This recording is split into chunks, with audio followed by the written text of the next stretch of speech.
Welcome back, guys, to our second message of the day. And we're back again, still on the promenade in Marina. We just walked with the seniors, our masters. Getting back to what are we talking about now, Coach? With coming back post the rest week. Yes. So yeah, last message we talked about rest week, right? Why don't we talk about what's going to happen after rest week? I think it's very important for all of you to start thinking about that. Post rest week, what's the story? So, if you remember, the summary of last message was that rest week is about getting back your mojo back, Right. giving some time for the body to recover itself and be ready. The question is, be ready for what, right? I would say be ready for the next meso cycle, which is called as the Peak Meso Cycle. As the name suggests, Peak Meso Cycle means you're going to run the maximum. Okay.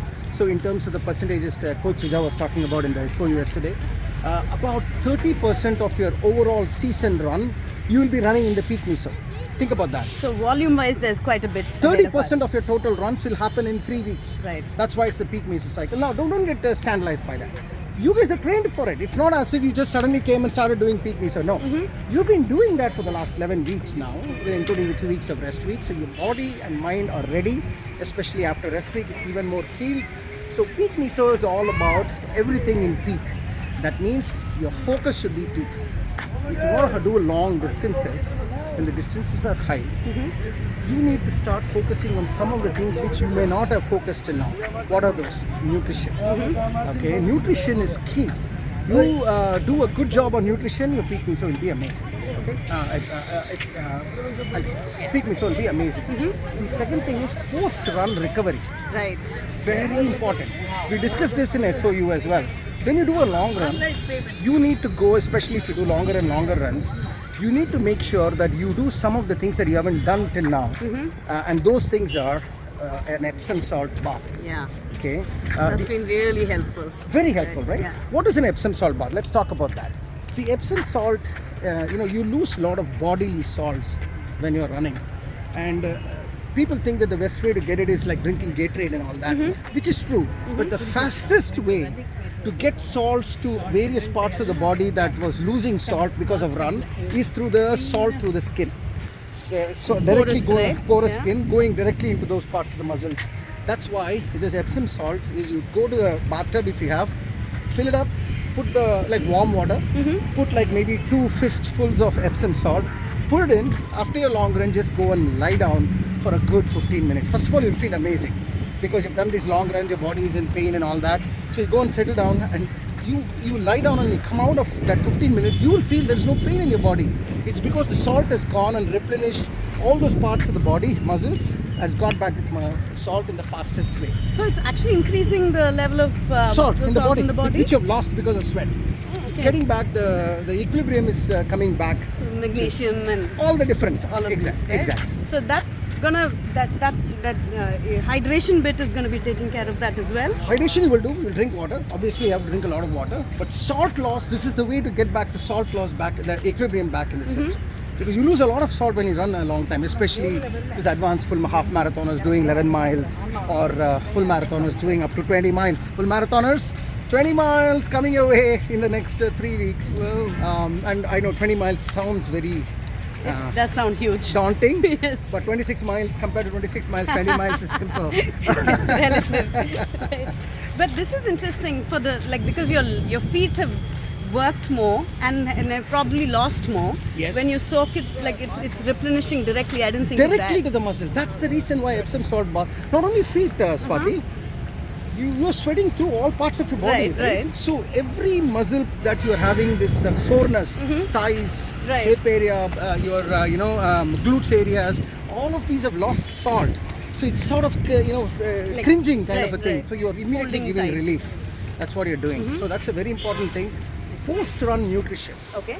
Another huge thing that you might not do till now, but you have to do it. So here is my suggestions, one. What goes into that? What's goes the into best? Exactly. Post- So let us understand the mechanics of that, right? After a long run, your body has got all of this job of repairing the muscle fibers that is torn. So that means what does it need to repair? It needs protein. Protein, right? right. And it needs some other calories. the maximum, like 70% of the work, the repair work is done 1 hour after the run. You got to understand this. 1 hour after the run, 70% of the repair work is being done by the body. So you finish your long run and not eat anything for 1 hour, you are literally making the body repair with not much fuel. So it's going to take from other muscle then. Unfortunately, from other places, right? Or it's not that good.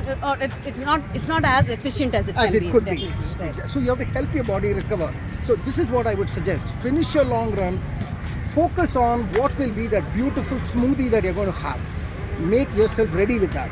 Ideally, I suggest banana, strawberry with a protein, what do you call the scoop of protein. Nuts nuts. You're right. You can put some nuts also. Nicely crush it. Keep it ready in the fridge before only if you want. Come back, relax.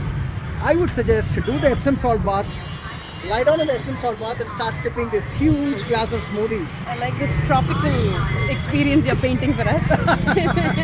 Put an umbrella in it maybe. So exactly. So you have it all in one shot. You're giving immediate nutrition to your body. You're giving rest. You're also giving Epsom salt bath.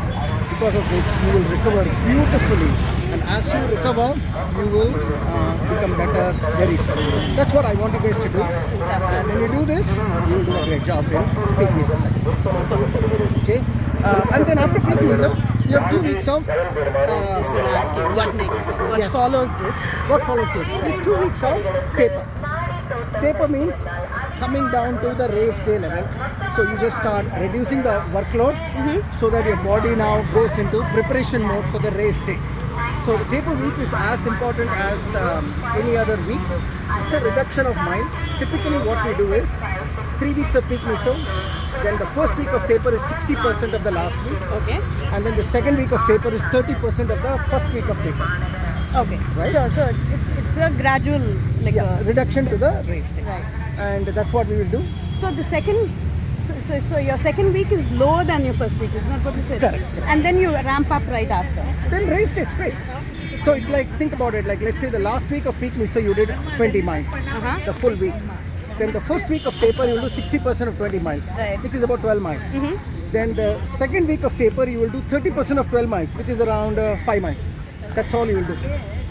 So that, I have a question about, why do we never hit the full distance? The full distance before race mile as part of practice. Beautiful point. So the idea here is, you don't want to go to a race with all the injury the race will give you, but you want to go into a race where you are ready for, physically you are ready, just that injury wise you are not there yet.